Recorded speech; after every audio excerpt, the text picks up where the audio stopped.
Bonjour à tous, nous sommes le 11 mars. Je vous rappelle que demain, nous organisons notre des training live du mois de mars. Donc 8h45 midi, vous tradez avec nous depuis chez vous, 189 euros. L'idée, c'est que vous nous voyez trader, vous pouvez nous poser des questions, vous avez le détail des stratégies que nous appliquons en ce moment. Et puis, si vous le souhaitez, eh bien, vous pouvez dupliquer nos opérations. Donc, c'est 3 heures de trading en temps réel. Ça s'annonce chaud au vu de ce qui se passe sur les marchés en ce moment. Donc, pour vous inscrire, il suffit de nous contacter. Vous allez sur notre site internet, vous nous envoyez un mail, vous nous appelez, c'est vous qui voyez. Donc chaud sur les marchés, en effet, avec en ce moment plusieurs séances en une. Hier, par exemple, ouverture un petit peu faible, un petit retracement dans la première heure, et puis direct, boum, ça explose, jusqu'à avoir une reprise jusqu'à la zone des 4900. On a même dépassé temporairement, et puis derrière, patatras, baisse en ligne droite, pour revenir à proximité des plus bas récents, donc 610 au plus bas, et puis derrière, que dire de la reprise, avec notamment l'accélération entre 19h et 21h, où le marché a repris quasiment 200 points. Donc une volatilité extrêmement forte, alternance de mouvements haussiers, baissiers. Nous, on continue dans cette phase-là de travailler avec un, une tendance de fond baissière, évidemment. Donc on vend sur des rebonds. Ce matin, on a déjà fait un écart d'ailleurs, puisqu'on a vendu à 713. Alors, on n'a pas vendu au mieux, c'est sûr, puisqu'on est allé chercher 740, 45.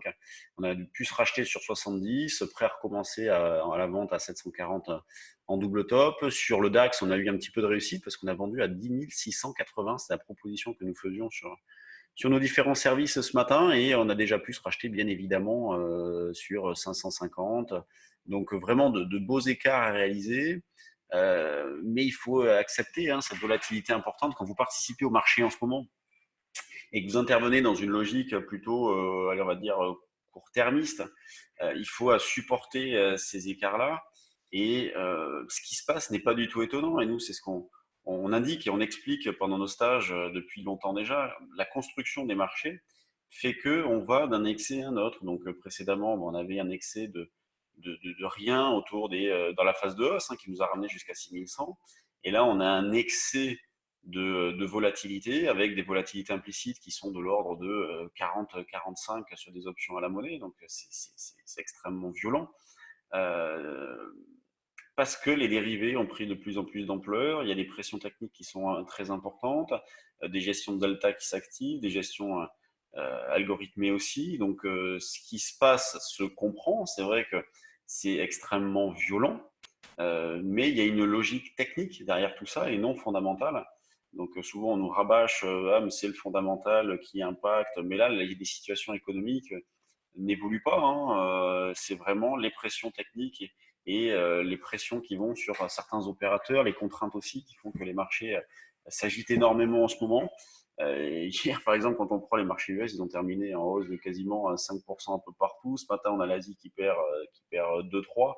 Vous voyez, c'est vraiment des variations très fortes. Sur le CAC, c'est pareil. Quand hier, on était sur les 4009, on était en hausse, je sais plus, de 3-4%. Et puis, on termine en négatif de 1,5%. Donc, bon, c'est impressionnant. Probablement du jamais vu, je pense, pas dans la violence de la baisse, mais sur la violence des mouvements. Encore hier, on termine à 4820, on réouvre ce matin à 200 points en dessous. Donc vraiment dans le vide, le marché ne rencontre pas de contrepartie dans ces mouvements-là. Quand il prend une direction, il s'arrête difficilement. Et d'où l'intérêt aussi d'être technique. Et par exemple, hier, dans la phase de reprise, nous, on a vendu sur le trade du jour pas très bien, vers 855-60. De toute façon, dans cette phase-là, c'est hyper difficile d'arriver à attraper les plus hauts, les points bas. De toute façon, c'est même pas l'intérêt. L'intérêt, c'est vraiment de capter des morceaux de mouvement dans ces phases-là, dans des mouvements qui sont importants au vu de la vol. Et on a eu un signal technique vers midi qui s'est déclenché. Et puis derrière, ça a été baisse non-stop et ce signal-là n'a jamais été infirmé.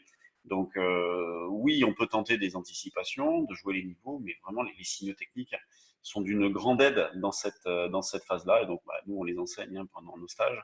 Et on les jouera également demain pendant le day trading live. Donc là, on est en double top sur le DAX, une petite zone de vente aussi pour commencer. Dans l'idée de rejouer, pourquoi pas 550.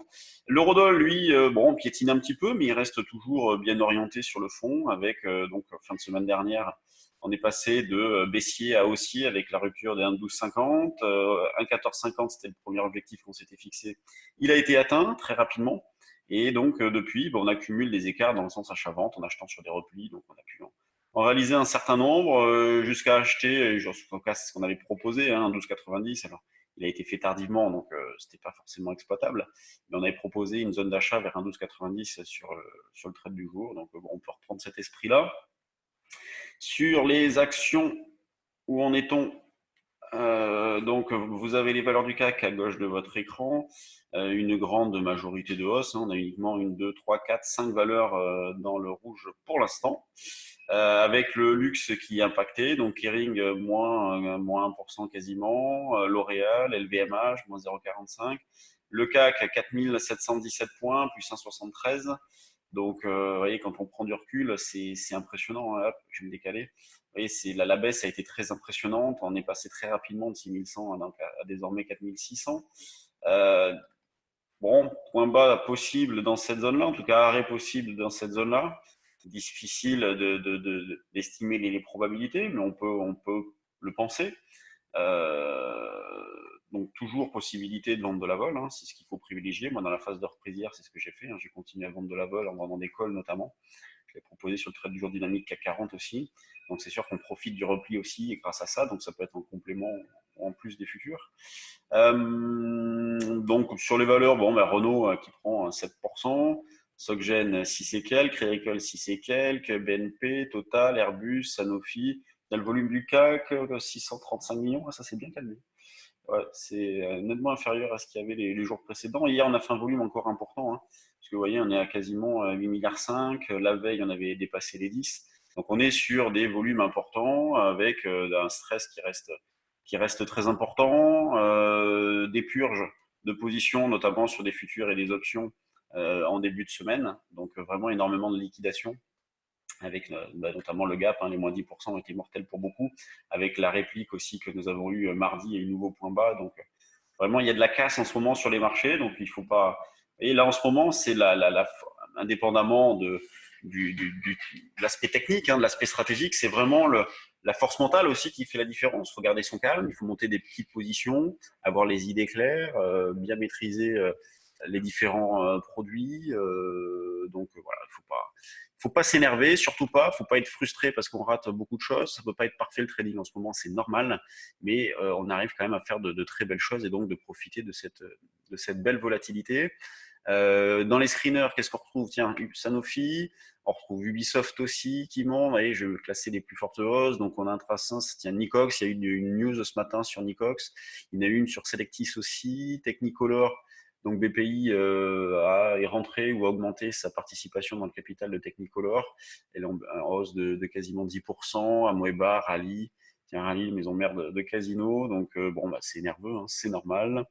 Natixis, Claranova, que fait Claranova? Ouais, c'est sûr qu'on a des dégradations partout, hein, c'est normal. Hein. Certaines valeurs ont perdu jusqu'à 50% depuis le début de l'année.